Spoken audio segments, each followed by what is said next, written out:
Open your mouth." Julian's voice was like cold silk, sliding across my eardrums. He was the emperor of the chocolate world, and I was the prosthetic he bought for 50,000 euros. To survive, I sold him my tongue.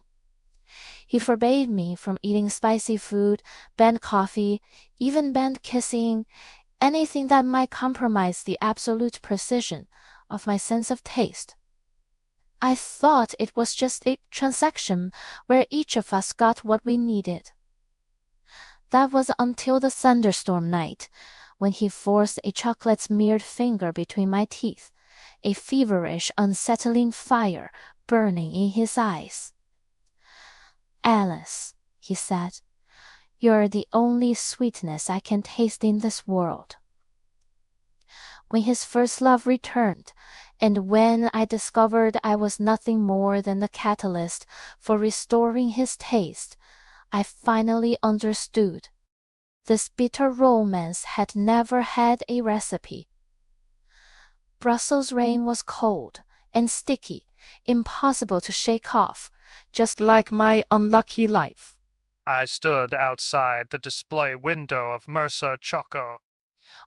Raylets, frozen stiff like a human popsicle. Rain dripped from my already soaked hair down my neck, making me shiver.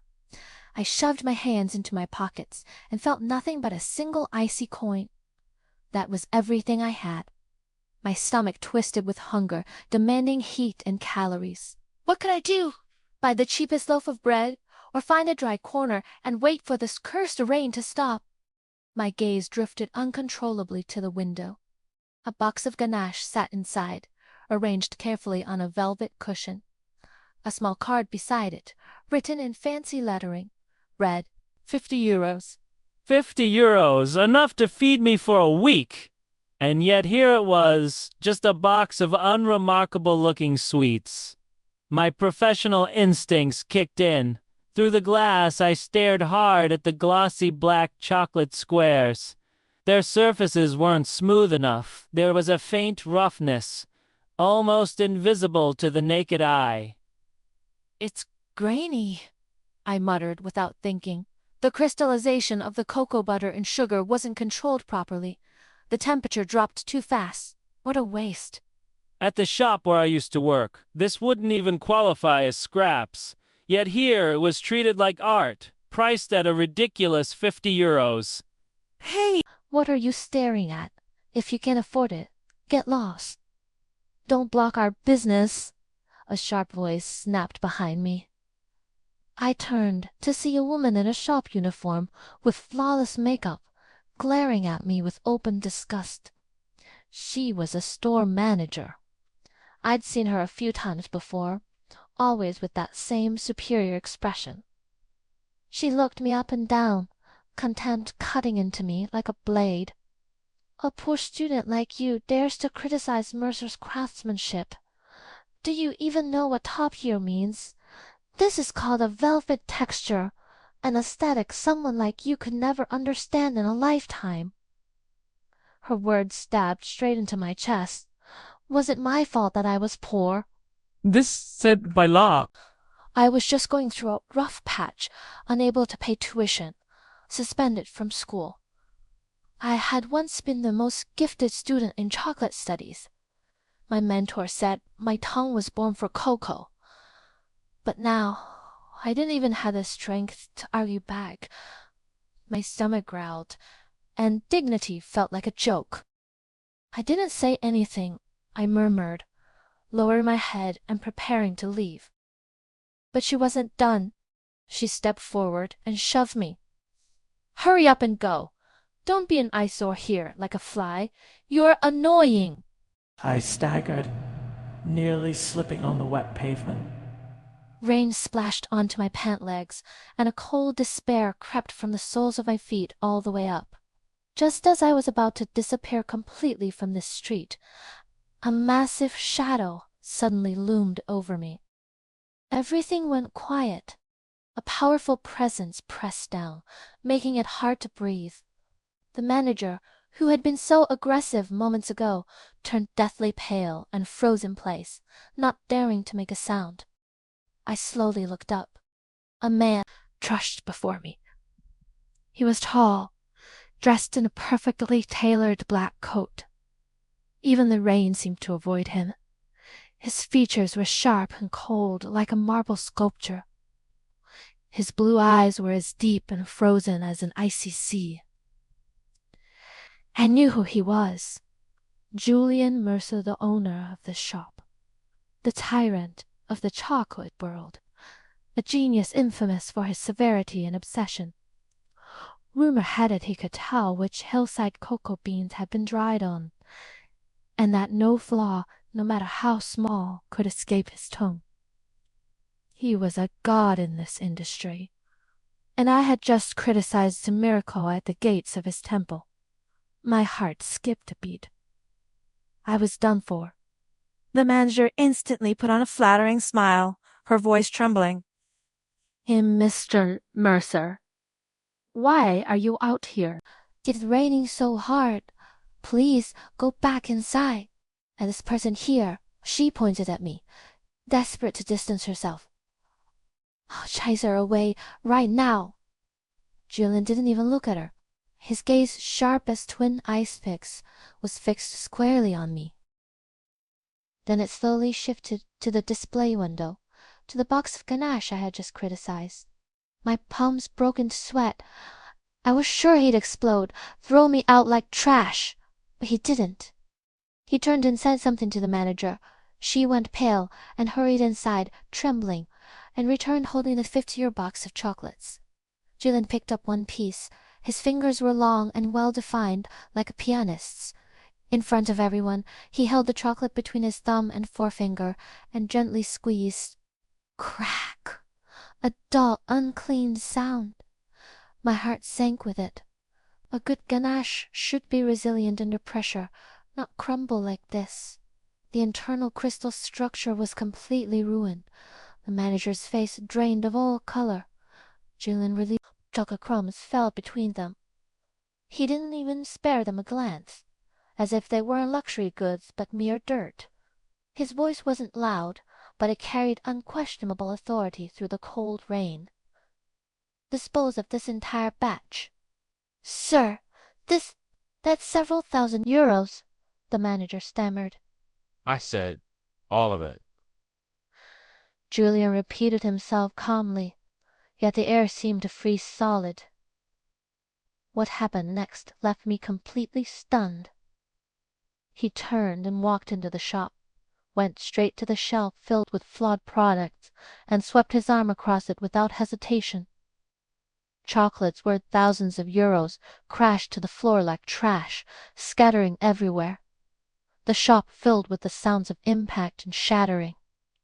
When he was done, he walked back to the entrance as if nothing had happened, stopping right in front of me. I forgot how to breathe. This man was even crazier than the rumors. He lowered his head, standing very close. I caught a faint woody An exit on him, mixed with Coco's bitterness. Dangerous and strangely alluring. Suddenly, his long fingers gripped my chin, forcing me to look up and meet his eyes. His fingertips were cold, his grip impossible to resist. Your tongue, he said, his voice like cold silk brushing my ears again. Is it as picky as mine? My mind went blank. Fear surged over me like a tide. I just wanted to escape, get as far away from this dangerous man as possible. I struggled, trying to break free. As if he saw right through me, his grip tightened. He stared into my eyes and slowly named a number. That number exploded in my head like thunder. It was enough to pay off all my tuition, enough to finish my studies, enough to escape a life where I couldn't even afford food. It was an offer I couldn't refuse.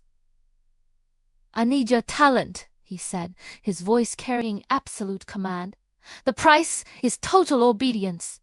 My heart raced, half fear, half uncontrollable excitement. I looked into his unfathomable blue eyes, feeling like a rabbit locked in a hunter's sight, no matter how hard I struggled, unable to escape his grasp. I didn't know whether to nod or shake my head. I couldn't even speak. He seemed to lose patience. Releasing my chin, he turned toward the shop. "Follow me!" My legs felt like lead, yet they moved on. On yeah, on. I knew that from the moment I stepped through this door, my life would change completely. As I crossed the threshold, I caught a glimpse of his raised wrist. On the inside of it was a strange scar, dark in color, like an old burn or a long-healed wound. Alarms rang in my head. This man was far more dangerous than he appeared. I followed him through the luxurious shop toward the back kitchen door leading into the unknown. My heart pounded wildly, unsure whether what awaited me was salvation or a deeper abyss. The light in the back kitchen was painfully bright. Wide stainless steel work tables reflected a cold glare, making the place feel more like a precise operating room than a dessert kitchen. The air was thick with cocoa, but there was no sweetness to it, only a bitter, serious edge. Julian walked to one of the work tables without a word, his back to me. I stood awkwardly by the door, unsure where to put my hands or feet. The rain and embarrassment from outside still clung to me, making me feel completely out of place in this spotless room. "Come here," he ordered, without turning around. I took a deep breath, pushed down my nerves, and walked over. He turned, holding a black silk ribbon. It was wide, clearly high quality, smooth and soft. "What is that for?" I asked warily. He didn't answer. He stepped closer. He was more than a head taller than me, and the height difference made me instinctively want to retreat. "Don't move," he said quietly. He lifted the ribbon and reached behind my head. My whole body stiffened. His movements were gentle, but I could clearly feel his cool fingertips brush past my ears, sending a small shiver through me. He was going to blindfold me. "Why are you doing this?" I asked, despite myself, my voice trembling. "Taste requires focus," he said calmly as he tied the ribbon with practiced ease. "Vision lies. It interferes with judgment. The edge of the silk grazed my eyelashes, ticklish enough to make me flinch. Darkness fell instantly. Without sight, my other senses sharpened. I could hear his steady breathing, close enough to feel. I could smell the faint woody scent on him more clearly than before. I could even sense the warmth of his body, standing out against the cold kitchen. The feeling was strange and embarrassing, like a prisoner awaiting judgment. I had lost control of myself. "Open your mouth," he ordered. I hesitated in the dark. Opening my mouth for a stranger who felt dangerous filled me with a deep sense of humiliation. "I don't repeat myself," he said coldly. I clenched my teeth, then gave in. I parted my lips slightly, feeling ridiculous and exposed. A cold silver spoon brushed my lips and slipped inside, placing a small pot of chocolate. "Don't chew," he said. "Let it melt. Tell me what you taste." I closed my mouth and did as told. The chocolate softened slowly, smooth and silky, blooming across my tongue. First came the richness of cocoa butter, then a deep bitterness with a smoky edge. "This wasn't ordinary chocolate."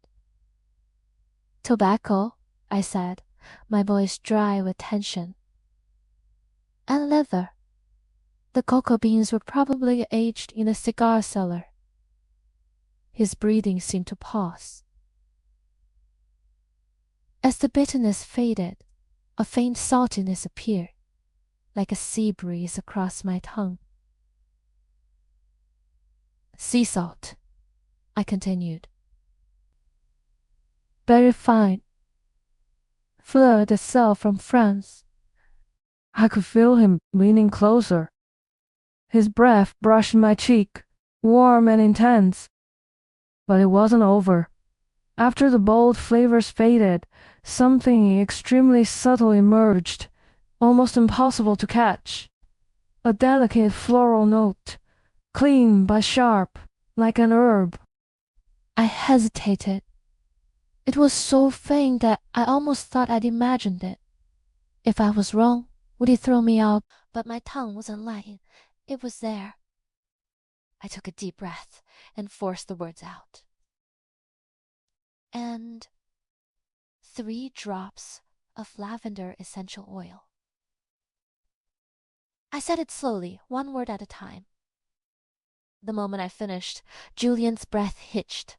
The next second, he moved in close, far too close. His hands gripped my shoulders, hard enough to make me wince. "Say that again," he demanded hoarsely, his voice charged with something wild and unfamiliar. I was frightened, my body trembling. "Lavender. Essential oil." He yanked the blindfold away. Light flooded back. I squinted, then looked up at his face. He was so close, I could see every bloodshot line in his blue eyes. The cold scrutiny from before was gone, replaced by an almost feverish intensity, like someone dying of thirst finally seeing water. "I lost my sense of taste 2 years ago," he said slowly, staring straight at me. "In that time, I've tried thousands of formulas and hired hundreds of tasters. You're the only one who could detect those 3 drops of lavender." My mind went blank. Lost his sense of taste. The king of chocolate, unable to taste anything. It sounded impossible. Pure. I opened my mouth, but no words came. He released my shoulders, though his gaze never left me. "From today on, you're no longer an apprentice or a consultant. You are my tongue, my god tongue. All my creations will be completed through you." As he spoke, he reached out and held my chin, tilting my face as he examined my mouth and teeth with a clinical focus. The way he looked at me wasn't how one looks at a person, it was how one inspects a rare, delicate instrument. Being treated like an object, a tool, filled me with a sharp wave of humiliation. My heart raced, and my face burned with shame. When he finally stepped back, he pulled a folded sheet of paper and a pen from his pocket and dropped them onto the work table. "Sign it." I looked down. It was a contract. The terms were blunt and simple. I would place my sense of taste entirely under his control, and in return he would pay me the staggering sum he'd mentioned before. I would become his Elusive asset. My hands shook. I knew that once I signed, there would be no turning back. I would lose my freedom, my sense of self, becoming a living filter for his work. But then I remembered the cold rain in Brussels, the single coin in my pocket, the shop owner's look of contempt. I needed money. I needed to survive. I picked up the cold pen and, trembling, signed my name at the bottom of the contract. Alice. As I finished, I saw the corner of Julian's mouth lift slightly. It wasn't a smile. It was the satisfied look of a hunter watching prey step into the trap. From that moment on, my life was bought out by him. Elma moved into the apartment above Julian's. Calling it a home would be generous. It was more like a carefully designed cage. The entire space came in only 3 colors: gray, white, and black.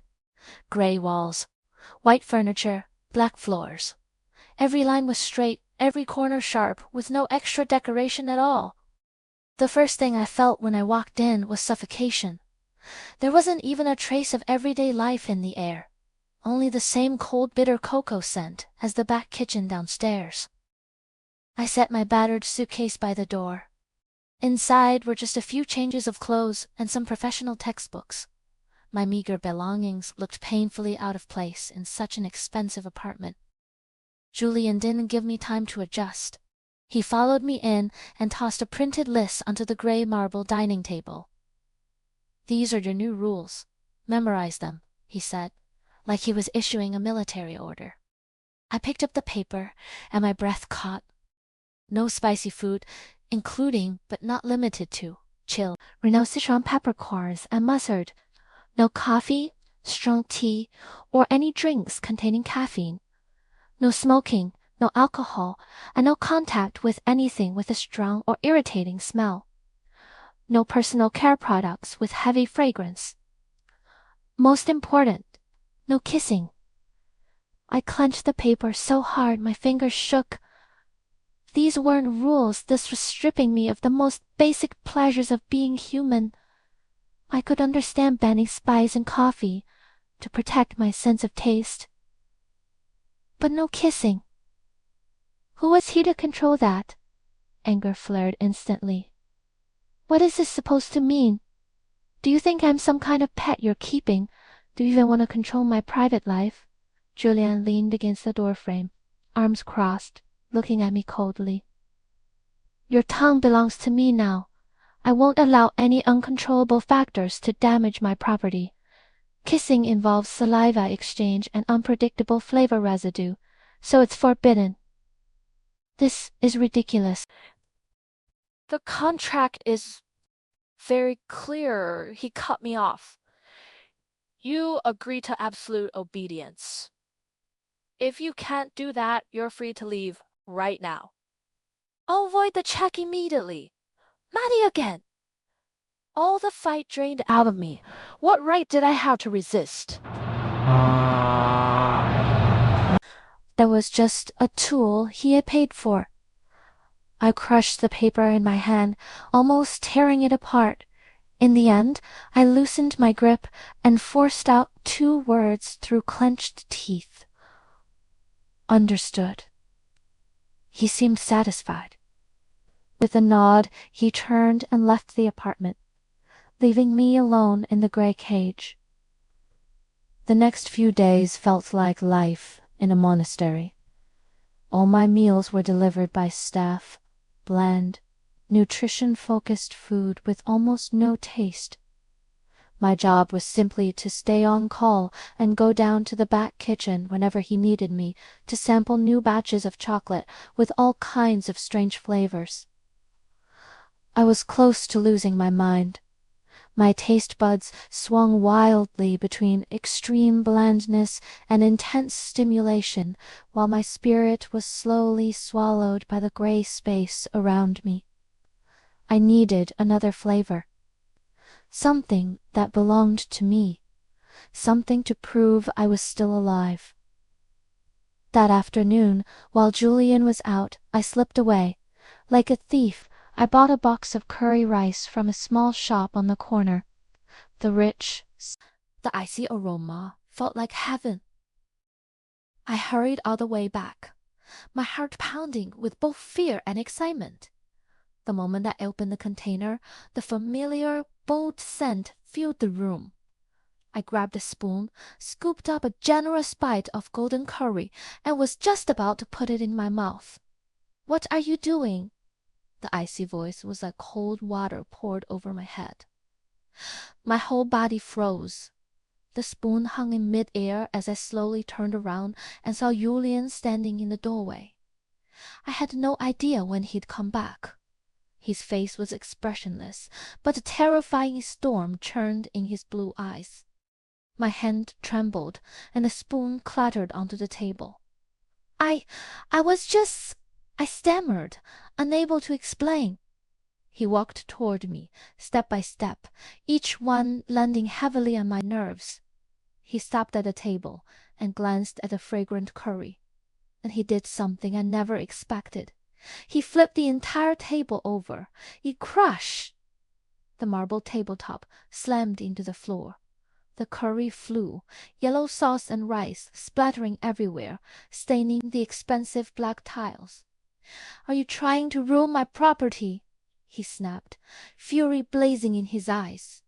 I stumbled backward until my back hit the cold wall. There was nowhere left to retreat.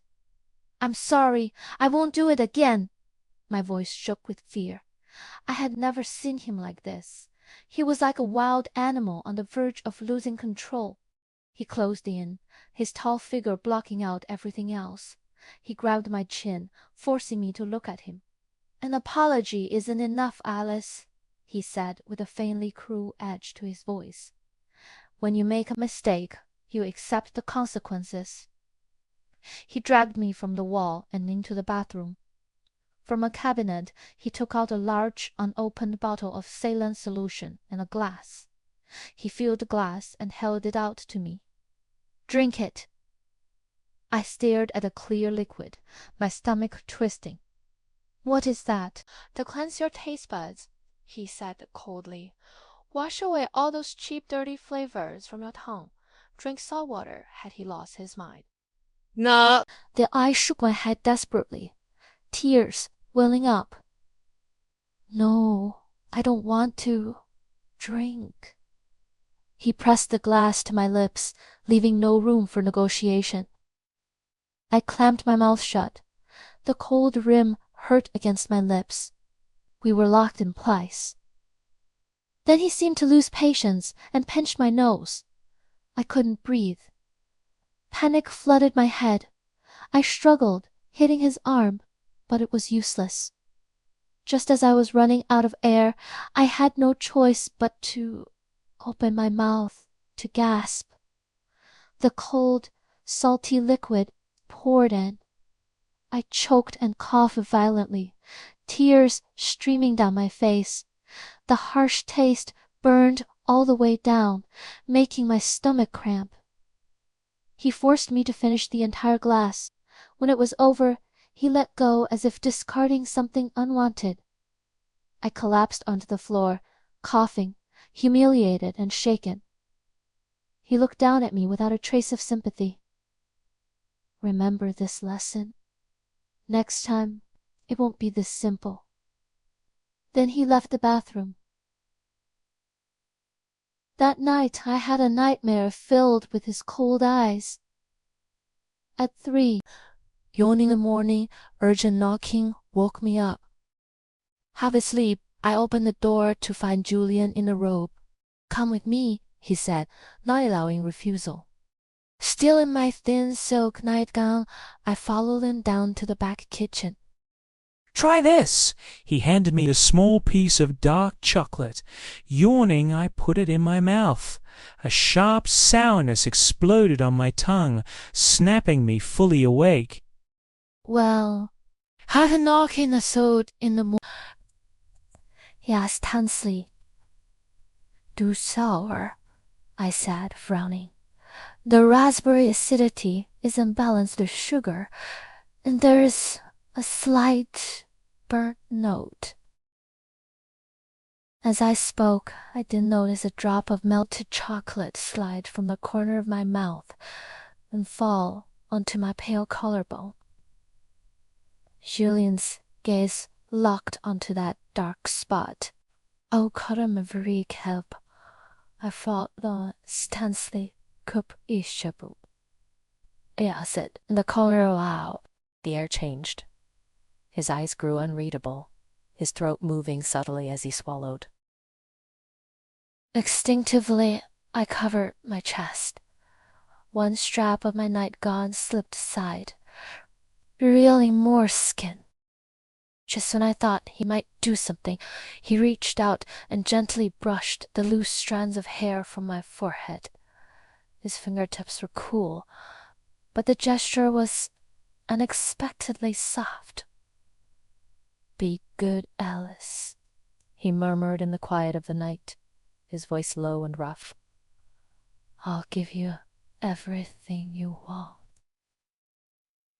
That fleeting tenderness fell into my bitter heart like a piece of candy. I froze, unable to tell which version of him was real, the tyrant who overturned tables and punished me, or the man standing here. Don't leave fixing my hair. I realized then that this was emotional control. One strike, one reward. The oldest method of training an unruly pet. What was tragic was that I was already starting to crave that brief, false warmth. While my thoughts were in chaos, he had already turned away to deal with the failed chocolate batch. I stood there alone, completely unsettled. Trying to calm myself, I wandered into his study. It was just like my apartment, cold, rigid, immaculate. I aimlessly scanned the shelves, hoping to distract myself. Then my eyes landed on a silver photo frame on the desk. I walked over and picked it up. It was an old photograph. Julian stood in a cocoa plantation, a faint smile on his face. Beside him was a woman. She wore a white dress, her long hair loose, smiling brightly. And her smile looked exactly like mine. Nearly the next morning, slanted sunlight streamed through the massive floor-to-ceiling windows, spilling across the spotless white marble work table and reflecting a warm glow. I hadn't slept well all night. That photo kept replaying in my head. Who was that woman? What was her relationship with Julian? Why did her smile look so much like mine? Questions swirled endlessly, leaving me restless and on edge. Julian seemed completely unaware of my state, or perhaps he simply didn't care. "Today I'll teach you in tempering," he said.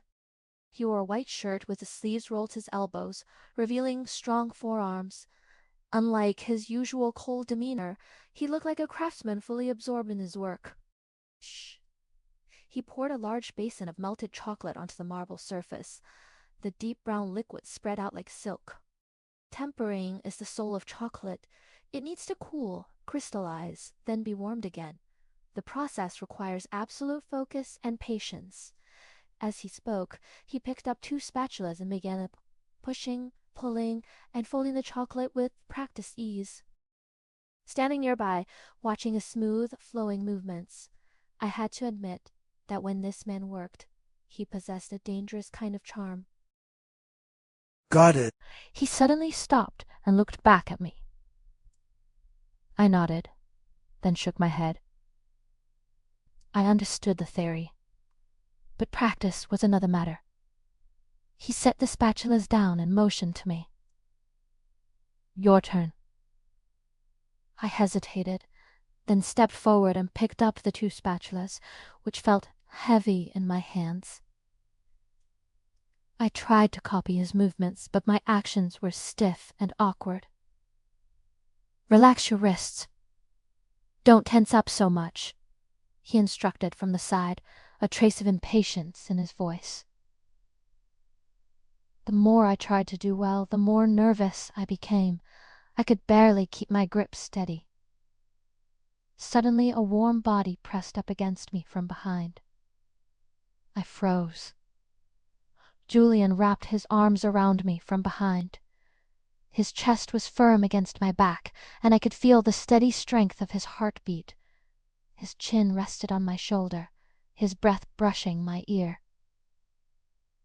"Like this," he said quietly, his low voice sounding right beside me. His large hands covered mine, guiding my grip on the spatulas. Heat seeped through the thin fabric, off my clothes, sending my thoughts into chaos. He moved my arms with his, slowly and firmly pushing and pulling the chocolate across the cool marble. The position left me almost completely enclosed in his hold. I was utterly flustered. My senses felt painfully sharp. The rich aroma of chocolate mixed with the clean, woody scent of his cologne, wrapping around me like an invisible net. My legs felt weak, and I could barely stand without leaning on him. "Chocolate is alive," he murmured, his lips close to my ear. "It can sense the maker's emotions. It needs human warmth to awaken, to show its most perfect form." There was something suggestive in his words. Each syllable brushed against my nerves like a feather. My cheeks burned, my heart pounding so hard it felt ready to leap out of my throat. I couldn't think at all. My mind went blank. I simply followed his rhythm, repeating the motions mechanically, like a puppet under his control. Distracted, my grip slipped. With a soft splat, Joita, the chocolate flew off the spatula. A single drop of warm, dark liquid landed squarely on the skin of my neck. Julian's breathing stopped. The arm around my waist tightened instantly. The kitchen fell into a frightening silence, broken only by our overlapping breaths. I felt him lower his head, closer and closer. His warm breath brushed against the pulse in my neck, sending a shiver through me. That drop of chocolate seemed to respond to the heat, slowly melting against my skin. "Alice," he said hoarsely, his voice strained as if held back by force. "You smell even sweeter than chocolate." My mind completely shut down. This is it, I thought. I closed my eyes in resignation and tilted my neck slightly, like a lamb awaiting its fate, bracing for the kiss that was about to fall. My lashes trembled, my body tense with a mix of anticipation and fear. 1 second, 2, 3. The expected touch never came. Confused, I opened my eyes.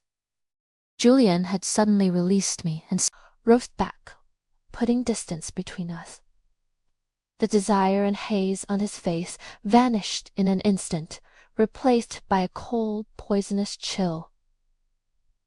"The temperature's too high," he said flatly, his voice icy, as if the man who had whispered in my ear moments ago had never existed. He pointed at the ruined mass of chocolate, his eyes filled with disgust. "Your distractions ruined 3,000 euros worth of Criollo. Get out." My heart felt as though it had been dropped from a great height and shattered on the ground. Distractions? He called my reaction a distraction. He was the one who stepped close. He was the one who said all the suggestive words. Shame and hurt surged through me at once, my eyes burning red. Looking at his merciless face, I felt like the biggest joke imaginable. So in his eyes, I really was nothing more than a sensory tool without feelings. My heartbeat, my warmth, my reactions.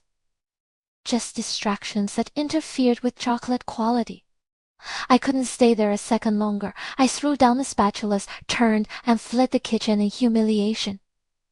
I ran all the way back to the upstairs apartment, tears spilling despite myself. I hated him, and hated myself even more for falling so easily. I shoved the apartment door open, wanting only to lock myself inside and cry. But the moment the door opened, I froze. In the center of the apartment hall stood a woman. She wore an elegant white dress and carried a limited edition Hermes bag, her posture regal, like a queen. She slowly turned to face me, the disheveled intruder. A playful, then challenging smile curved her lips. I recognized that face instantly. She was the woman from the photo, Julian's ex. "So you're Alice. So you're Alice." The woman spoke at last. Her voice was pleasant, rich like a cello, but the disdain in her words wasn't hidden at all. She looked me up and down, from my old t-shirt smeared with chocolate, to my eyes red from crying, and finally to my messy hair still disheveled from running too fast. "He," she gave a soft laugh. "I thought you'd be so impressive. Turns out you're just a cheap replacement." Replacement. The word stabbed straight into my heart. The smile in that photo, my messy hair, his brief tenderness, just now. So that was it. I clenched my fists, my nails digging into my palms. I wanted to argue, to shout that she was lying, but no sound came out, because what she said might actually be true. Just then, Julian came up from downstairs. He saw the standoff at the doorway and paused. I looked at him for help. I hoped he would say something, anything, maybe just, "Don't talk nonsense," to defend what little dignity I had left.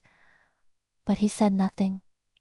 He only glanced at me. 丹동他的躺下睇哦 ，Are you home？ 書眼睛放大了的，細確的腦海努力回。強真是不用備好。Claire， 還要學。His tone was flat. No surprise, no surprise, no irritation, as if he were addressing an ordinary visitor he barely knew. That silence hurt more than words. It was the same as agreement. Claire walked gracefully to his side and hooked her arm through his, openly claiming him as she looked at me. "I came back to see you, Julian, and to see what kind of little toy you found to pass the time." She's not a toy. Julian finally spoke, frowning as he pulled his arm out of Claire's grasp. She's my taster. A taster, not Alice, not anything else, just a cold, professional title. My heart went completely cold. I couldn't stand listening anymore. I turned and rushed into the kitchen. I needed to do something, anything, to keep my hands busy and my mind quiet. I opened the cupboard, took out white sugar and a small saucepan, poured it in, and turned on the stove. I was going to make caramel. The flame licked the bottom of the pan. The white sugar slowly melted into a clear liquid, then turned pale. Loda, I know. The kitchen filled with an overly sweet smell. I stared at the bubbling syrup, watching the bubbles form and burst, just like my emotions. I didn't know how long it had been when a familiar voice sounded behind me. "Is it ready yet?" It was Julian. I hadn't heard him come in. Claire wasn't with him. I didn't turn around. Almost. The caramel had reached a deep amber. Any longer, and it would burn. I turned off the heat. He looked at the steaming syrup and asked again, "Is it ready?" A surge of anger rose in my chest. Anger, humiliation, and a reckless urge to give up entirely. I didn't use a spoon. I reached out and quickly touched the edge of the hot caramel with my finger. Pain shot through my fingertip, but I didn't even flinch. I brought the sugar-coated finger to my mouth and tasted it. Then I turned to him, meeting his eyes with deliberate provocation. "Can't you taste it yourself?" "All right, I forgot you can't." The moment I finished speaking, his expression darkened, like the sea before a storm. The air seemed to freeze. He stepped forward and grabbed my wrist, his grip painfully strong. "Say that again." "I said you can't taste it!"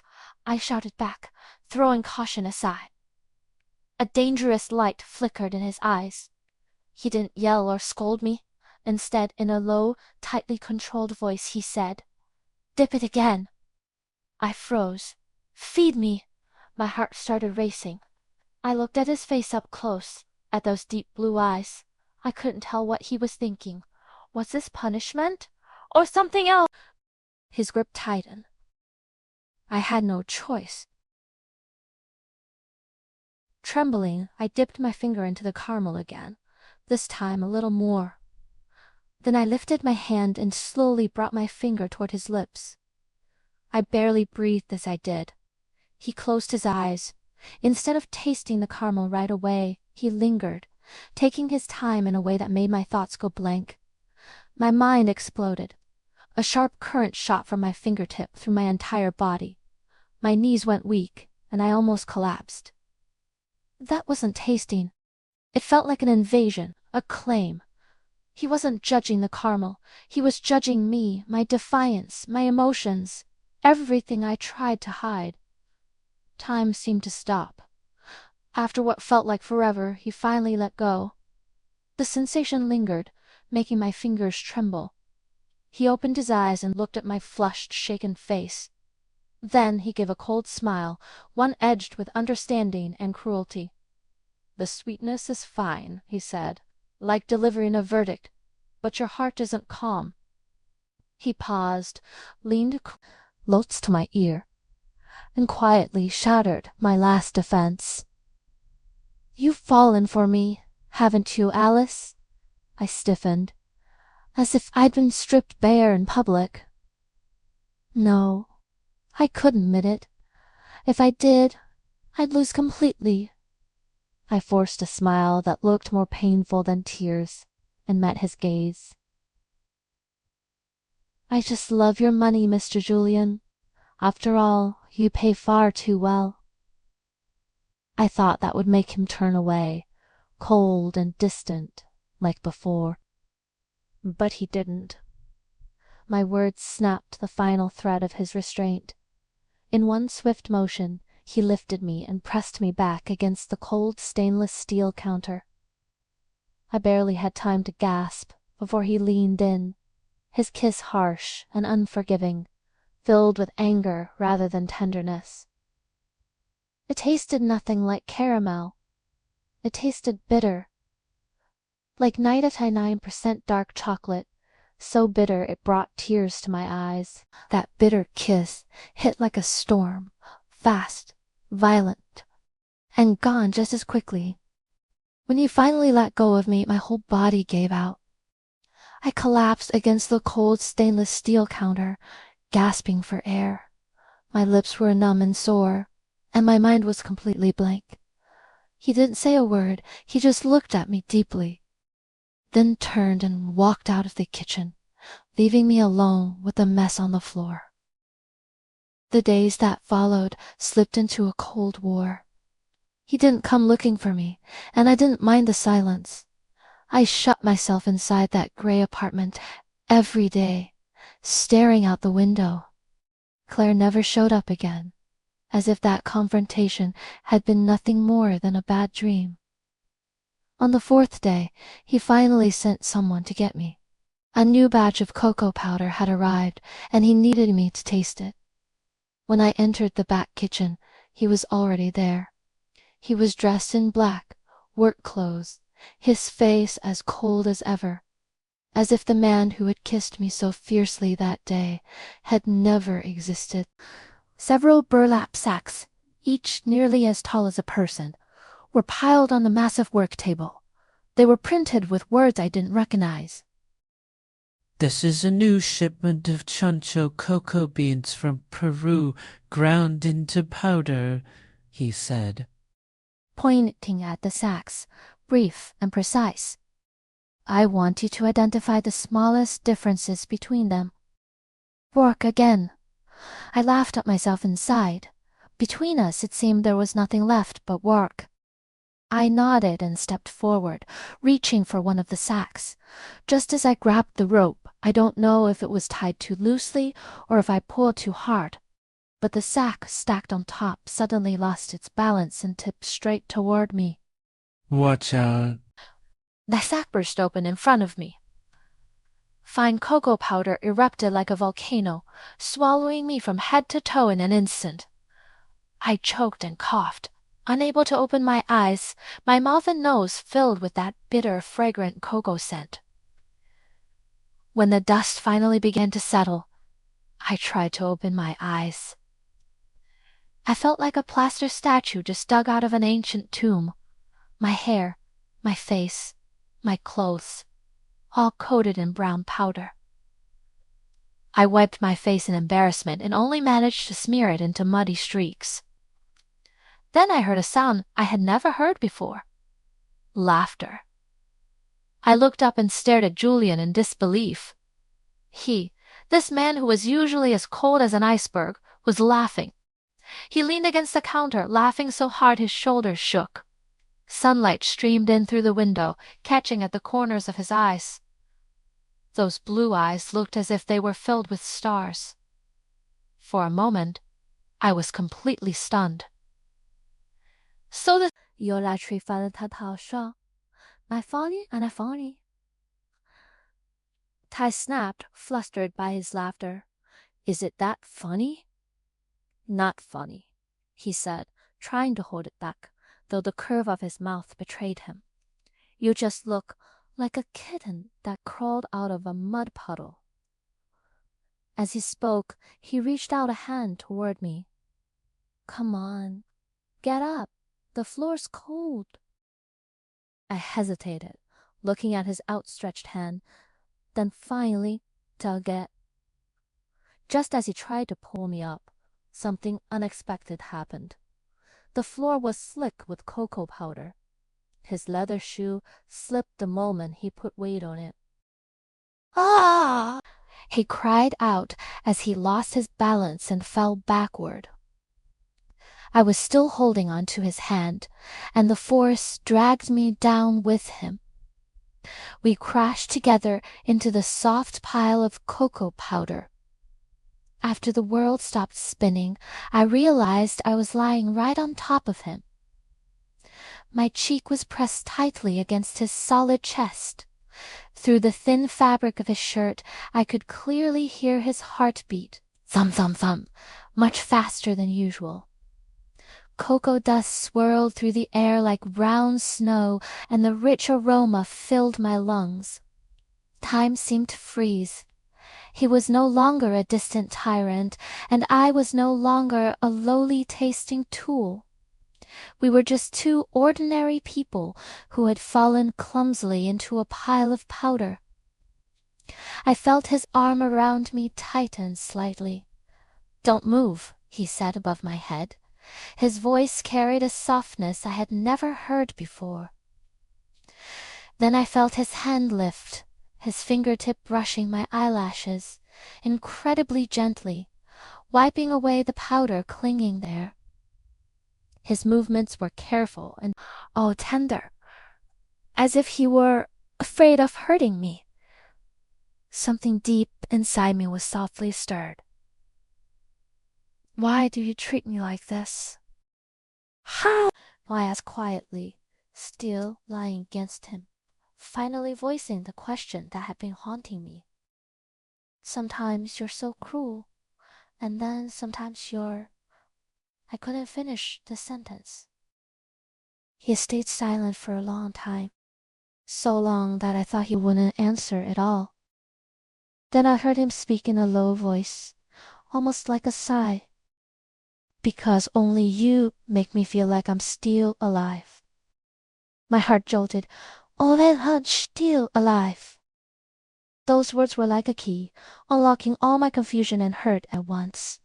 All his mood swings, his madness, his violence, it was because he had been trapped in a silent, tasteless world for too long, and I was the only proof that he could still feel alive. I slowly lifted my head and looked at him. His face was smeared with cocoa powder, making him look a little ridiculous, but his blue eyes were astonishingly bright. He was watching me closely, his gaze filled with emotions I couldn't understand. In the dreamlike white haze of the room, in the thick cocoa-scented air, he slowly lowered his head. We kissed again. This kiss was completely different from the last one. There was no force, no punishment, no technique, no bitterness. Only raw, clumsy instinct. His lips brushed against mine, soft and warm. I could even taste the bitterness of cocoa powder on his lips, and beneath it a faint hint of something almost sweet. Just as I was sinking into that gentle kiss, Julian suddenly pushed me away. He stared at me in shock, his eyes wide as if he had witnessed a miracle. He pointed at his own lips, his voice trembling. I taste it. He took a sharp breath and said in a tone of wild joy and disbelief, I tasted strawberries, Alice. That was your taste. He thought his sense of taste was coming back because of me, because of that kiss. He looked at me in ecstatic excitement, as if I were a miracle sent into his life. But as I watched his flushed, exhilarated face, my heart sank little by little. Yes, he had tasted strawberries. But it wasn't a miracle. It was a lie I had carefully set up. That morning, in the cold gray apartment, I had broken his rule and secretly eaten a strawberry-flavored candy. I only wanted to test whether he had truly lost his sense of taste or if he had been deceiving me. Now I had my answer. And he was still drowning in false hope, believing he had brushed the edge of a miracle. I looked at his joyful face and couldn't say a single word. The final round of the Brussels International Chocolate Expo was deafening. Voices overlapped. Flashbulbs exploded. The air was thick with the scent of hundreds of chocolates, sweet and rich, yet nauseating to me. Julian's sworn rival, Pierre, the French chocolatier famous for bold innovation, had just finished presenting his work. His chocolate, called Eastern Mist, earned unanimous praise from the judges and put immense pressure on Julian. Now it was our turn. And my mission was to identify, in the final blind tasting, the hidden core secret inside Pierre's formula. It was Julian's only chance to turn the tables. My palms were slick with cold sweat, because I had a secret, one that could destroy everything. I had caught a cold. Since yesterday, my throat had been dry and sore, my nose badly congested, my sense of smell and taste had dulled. I didn't dare tell Julian.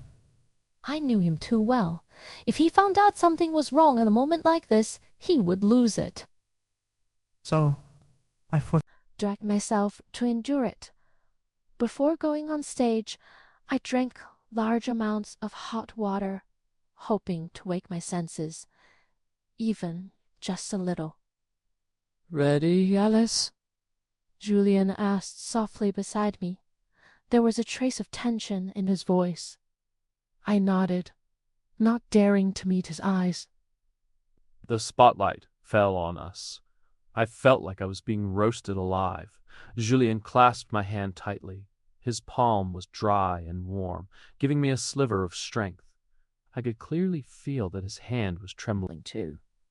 After the host passionately explained the rules, an attendant brought out a tray covered with a silver lid. The lid was lifted, revealing a small, ordinary-looking square of chocolate. This was Pierre's Eastern Mist. With a shaking hand, I picked it up and placed it in my mouth. The cool chocolate slowly melted on my tongue. I strained to distinguish the familiar notes, to catch them. Floral, fruity, nutty. They drifted across my taste buds like blurred shadows, and I couldn't grasp a single one. My sense of taste felt as though it were wrapped in a thick layer of gauze. I couldn't tell what the base chocolate was. Venezuelan Chumont, Madagascar Sambirano. Zio, I had no idea. Cold sweat slid down my forehead. Hundreds, thousands of eyes were fixed on me. Julian's grip on my hand tightened. I could feel his anxiety. What do I do? What do I do? Just as I was on the verge of breaking down, Julian suddenly leaned in and whispered something in my ear. He didn't name any flavor. He said, Imagine it, Alice. The bean is very small, like a pearl. In sunlight, its surface glows with a purple sheen.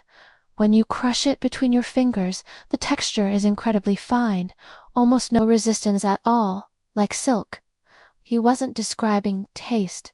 He was describing an image and a memory of touch. His voice flowed into my chaotic mind like a spellbound stream. I closed my eyes and tried to imagine exactly what he described. That purple, silk-like bean, Gradually my dulled taste buds seemed to awaken. Beneath the overlapping blur of flavors, something sharply distinctive emerged, a tingling, spicy numbness, paired with a fresh, citrus-like aroma. What was it? What was that taste? Relying on my last shred of instinct, I blurted out, "Sichuan peppercorn!" and bergamot. The moment the words fell, the entire hall went silent. Everyone stared at me as if I were insane. In the world of chocolate, using peppercorns was nothing short of heresy. A flicker of shock crossed Pierre's face. A few seconds later, the most authoritative judge, the white-bearded chairman, slowly stood up and began to applaud. Then thunderous applause swept through the hall. We won! My legs gave out, and I nearly collapsed. Julian caught me, his face blazing with uncontrollable joy.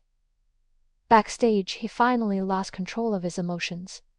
He pressed me against the wall and kissed me fiercely. We won, Alice. We won. He shouted hoarsely by my ear. I let him kiss me, but I felt no joy at all.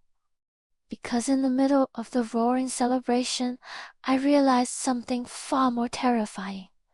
The tip of my tongue had completely lost all sensation. It was numb, like a piece of wood soaked in ice water. I couldn't taste anything, neither the warmth of Julien's lips nor the saliva in my own mouth. As panic seized me, the last voice I wanted to hear sounded nearby. Congratulations, Julian. Another championship. It was Claire. Arms crossed, she leaned casually against a doorway, a mocking smile on her face. Julian stopped and frowned at her. What are you doing here? I'm here to tell you a secret. Claire's gaze slid past Julian and landed on my pale face. Do you really think it was your love that woke up her sense of taste? She laughed, full of malice. Don't be naive. Those so-called nutritional drinks you give her every day? I added a new drug I developed. It temporarily numbs most taste nerves, leaving only sensitivity to a very small number of specific flavors. In a short time, it pushes tasting ability to its absolute peak. My mind buzzed, blank. Nutritional drinks? Drugs? Stimulation? Of course, Claire added lazily. There's a side effect. With long-term use, it causes permanent nerve damage, meaning her tongue may never taste anything again. In an instant, all the blood drained from my body. Slowly, with immense effort, I moved my gaze from Claire's face to Julien's. The joy on his face was gone, replaced by something complicated and unreadable. He didn't refute a single word she said. Once again he was silent. So you knew from the beginning? My voice was dry, like sandpaper scraping. He looked at me. His lips moved as if he wanted to speak. At that moment, a staff member approached and handed him a bottle of water. He took it instinctively, unscrewed the cap, and brought it to my lips, just as he had done countless times before. "You're tired? Drink some water," he said softly, his voice trembling, despite himself. I stared at the bottle inches from my mouth, at the face I once thought I loved, and felt an overwhelming sense of irony. I didn't take the water. I just looked at him, and using the last bit of strength I had, asked in despair, "Is this how you love me?" My question hit him like a slap across the face.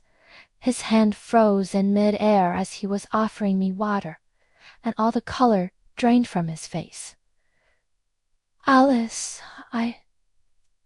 He tried to explain, but I didn't want to hear a single word. Deception, manipulation, even using drugs to destroy my talent, to ruin everything I had.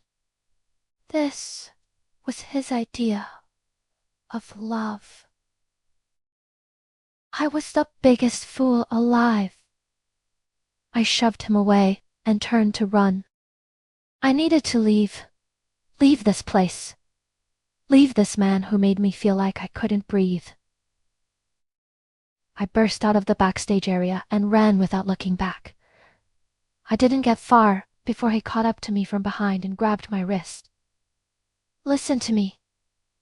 His grip was iron tight, so strong it felt like he might crush my bones. Let go of me, I fought wildly, hitting him, kicking him. I don't want to hear it. You liar. You're insane. Haywire. My resistance only made him angrier. Without another word, he hoisted me over his shoulder. No matter how hard I pounded on his back, he didn't react. Carrying me like that, he went down a long corridor and stopped in front of a heavy metal door. He entered a coat, opened it, and threw me inside. It was the cold storage room, the place where he kept his finest chocolate sculptures, works of art. Calm down, he said, standing in the doorway and looking down at me on the floor. His eyes burned with anger, mixed with a pain I couldn't understand. Calm down. I scrambled to my feet and screamed at him. How am I supposed to calm down? You destroyed me. What was I to you? Something you could use and throw away. Right in the middle of our shouting, the overhead lights flickered a few times. Then, with a sharp crack, they went out. The entire cold room fell into darkness and silence.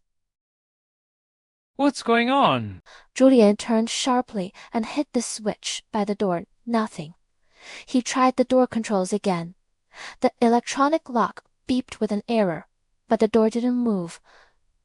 Damn it! Power failure, he muttered. Almost at the same time, I felt the air around us change. The steady, biting cold was slowly fading, replaced by a warm, heavy stillness. The refrigeration system had stopped. No. Panic entered Julian's voice for the first time. He rushed to the sculptures and touched their surfaces. The chocolate pieces he was so proud of, the ones that had taken endless effort, were softening by the second. Fine beads of oil seeped out as they began to melt. In the darkness I couldn't see his face, but I could hear his ragged breathing. I could imagine his despair. These sculptures were his life. And I stood there, watching, coldly. Part of me even felt a twisted sense of revenge. Weren't these what mattered most to him? Then let him watch them be destroyed. But when a drop of melted chocolate fell from the fingertip of a sculpture called the Thinker, and splashed onto the floor like a small brown flower, my heart ached for no reason at all. I hated him for using me, for lying to me, yet I couldn't stand to see these creations, filled with art and devotion, ruined like this. They were innocent. Don't just stand there, I shouted. Move them deeper inside. The temperature dropped slowest there. Julian seemed to snap out of it. He hesitated for a second, then moved. The two of us worked in the dark, feeling our way, using all our strength to move the heavy chocolate sculptures. They were slick and unwieldy, and more than once we almost fell. I don't know how long we worked. By the time we moved the last sculpture to the deepest part of the room, I collapsed on the floor, drenched in sweat. That was when a piercing alarm suddenly sounded. Force! Comes! Comes! He slithered from on top of us. He sent it out of the, and he tated the slat into some returnal and potential. The backup power had kicked in. But it wasn't the lights, it was the emergency cooling system. A deep hum filled the air as vents in the ceiling blasted white frost into the room. The temperature plunged at a terrifying speed. Quick! The door! Maybe it's working now. Julian grabbed me and ran for it. But the cursed metal door was still sealed tight. The electronic lock had completely failed in the extreme cold. We were trapped. The cold pierced through my clothes like countless invisible needles, stabbing into my skin. I had been sweating, and now the moisture was stealing my body heat. I started shaking uncontrollably. My teeth chattered. Alice! Alice! Julian wrapped his arms around me, trying to warm me with his body. His voice was filled with raw terror. Cold! I'm so cold! My thoughts blurred, my eyelids growing heavier. Don't sleep, Alice. Please don't sleep. He shook me desperately, pressing his icy cheek against mine, rubbing hard. Talk to me, Julian. With the last of my strength, I looked at him. Am I going to die? No, you won't die. I won't let you. He was crying. I felt warm drops fall onto my face. The tyrant, who feared nothing, was crying. I'm sorry, Alice, I'm sorry, he rambled beside my ear, over and over. I admitted I used the drugs. I was afraid of losing you, the only person who ever made me feel the world again. I regret it, more than anyone. His lips brushed my face and forehead in frantic kisses, as if trying to keep me awake. Taste it, Alice, taste my tears, he choked, pressing his face close to mine. Are they bitter? Do they taste like despair? Just before everything went black, I thought I heard him say, I can taste it. I really can. So bitter. Bang! 连阵 crash shook the room as the heavy metal door was forced open. Blinding light and warm air poured in together. The last thing I saw was Julian holding me tightly, as if he had found his lost soul again. His face was streaked with tears. When I woke up again, I was in a hospital. White ceiling, the sharp smell of disinfectant. On the bedside table lay a check, the same one he had given me before. I pulled out the IV, ignored the nurse's protests, and changed into my own clothes. I didn't take the check. I left it on the table and walked out of the hospital without looking back. It was raining again outside. I didn't turn around. Step by step, I disappeared into the rain-soaked streets of Brussels. What I didn't know was that after I left, Julian rushed into the empty hospital room. When he saw the untouched check, he broke down completely. Later, he returned to his chocolate kingdom. His sense of taste came back. He could distinguish every flavor in the world again. But he discovered that no matter how expensive the ingredients or how intricate the technique, he could no longer make anything with even a hint of sweetness. Every piece of chocolate he made tasted the same. Pure, hopeless bitterness. 1 year later, in a remote town in southern France, the sun was generous and the air always carried the scent of lavender and rosemary. I opened a small dessert shop there. It wasn't big, just 3 or 4 tables, selling simple handmade cookies and pound cakes. Life was quiet, plain, and peaceful. After that accident, my sense of taste really had been badly damaged. For a long time, I couldn't taste anything at all.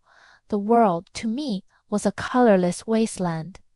But here, in this calm countryside life, it slowly began to return, little by little. It was still dull, but I could already tell the sharpness of lemon from the sweetness of sugar. That was enough. As for everything that happened in Brussels, and that man named Julian, I thought I had completely let it go. He was like a nightmare during a high fever.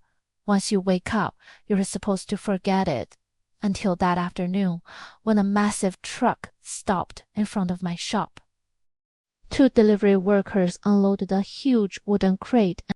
Alice asked me politely, Are you Miss Alice?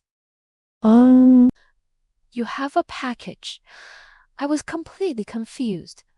I barely had friends here, and no one would send me something this big. Suspicious, but curious, I signed for it. The workers pried open the crate. revealing something wrapped in thick layers of foam. When they tore away the final layer, I froze. It was a sculpture, a life-sized sculpture made from the finest dark chocolate. It wasn't a person, but a pair of hands. One was a man's hand, strong, with defined knuckles. The other was a woman's, slender and soft. The two hands were tightly intertwined. Every detail was flawless, the texture of the skin, the curve of the nails, even the faint blue veins on the back of the hands. I stared at the woman's hand. I recognized it. It was mine. And the man's hand was unmistakably Julian's. The sculpture recreated the moment when we first stood at the marble counter, when he held my hands from behind and taught me how to control the temperature. My heart felt like it when it struck hard. Breathing became difficult. How did he know I was here? Why send me this? To show off his skill, or to force me to remember a past I wanted to forget? As my thoughts spiraled, one of the delivery workers chatted casually. "This thing's really heavy. I heard the guy who made it used to be a famous chocolate master. What was his name? Mercer. I think he went bankrupt. Company shut down and all. Now he locks himself in his studio all day, like he's gone mad. Julian dissolved the company." That news shocked me even more than the sculpture itself.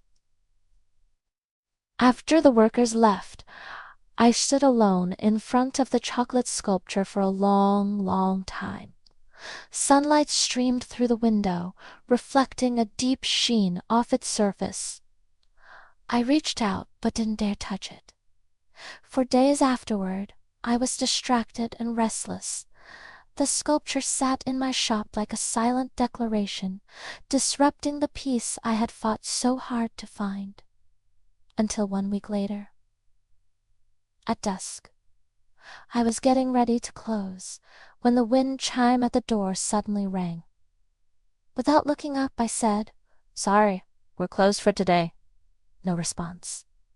I looked up and saw the unexpected visitor standing at the door. The fading sunlight outlined him in gold. He was much thinner, far more worn down. The expensive tailored coat was gone, replaced by a faded old shirt. There was stubble on his jaw, and his hair was messy. He was no longer the cold, immaculate tyrant he once was. He just stood there, looking at me. Dindo's place Aruba. A eyes that used to be as cold as the sea. There was now humility, almost pleading. We stood on opposite sides of the small shop, staring at each other. Time seemed to freeze. Finally, he walked toward me. Step by step, slowly, like a child who knew he had done wrong and didn't dare come closer. He stopped in front of me, and then did something I would never forget. With a dull thud, he knelt down in front of me. "Alice," he said, his voice hoarse with exhaustion from the long journey. From his pocket, he carefully took out a single piece of chocolate. It had no elaborate design, just a simple round shape, with faint fingerprints pressed into its surface. He held it up to me as if offering his entire life. "Please." He looked up at me, eyes red.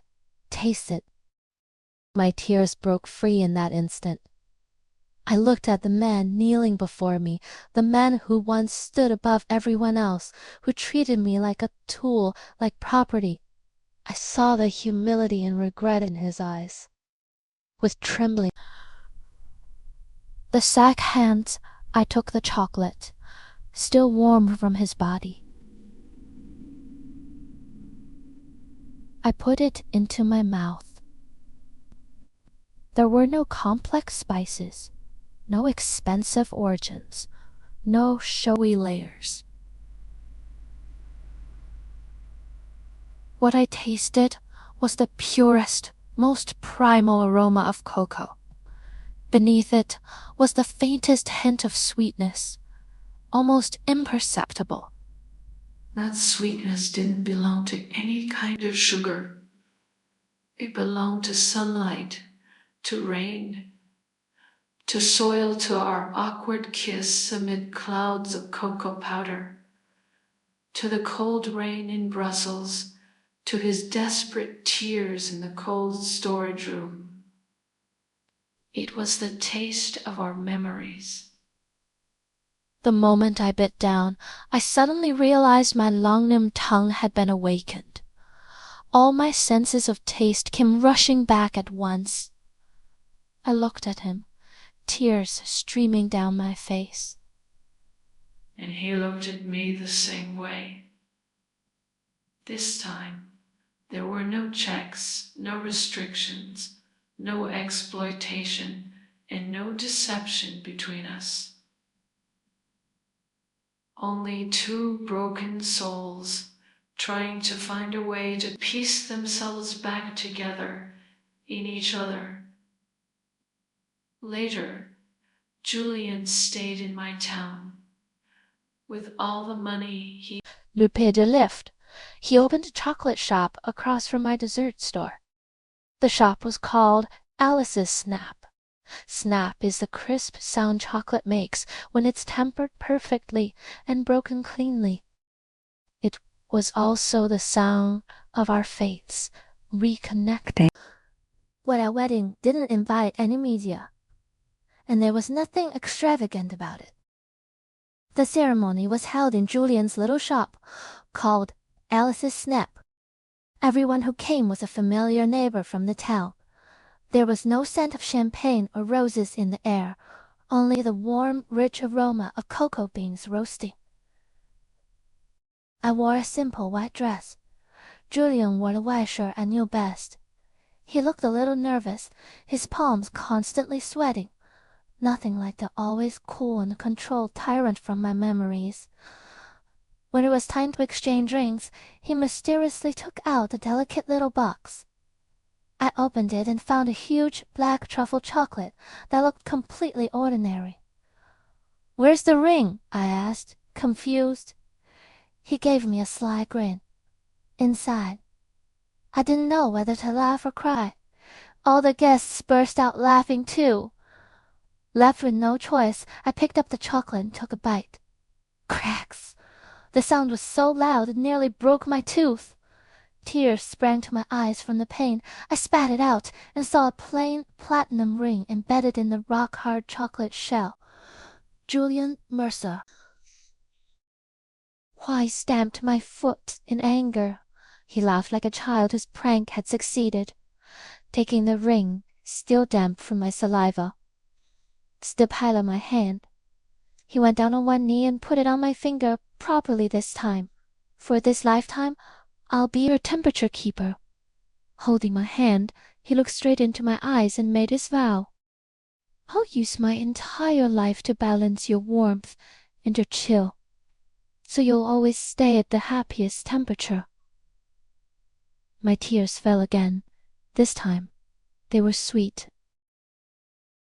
I sniffed, and decided to give him a little surprise of my own.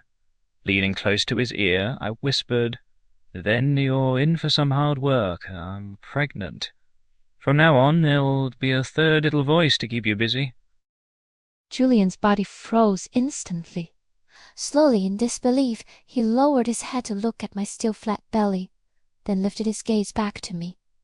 In those blue eyes, shock came first, then wild joy, and finally a kind of tender moisture beyond words. He didn't say anything, he just stood up. Jan pulled me tightly, tightly into his arms. "Thank you, Alice," he said by my ear, his voice thick with emotion. "Thank you." He let go, and amid everyone's blessings and laughter, he lowered his head and kissed me. There was no chocolate in that kiss, yet it was overwhelmingly sweet. Sunlight streamed in through the doorway, falling on us, warm and bright. I closed my eyes and returned his kiss. I once thought I was a tool he bought with money, a medium for his creations. Only later did I realize I wasn't his tool at all. He was my believer,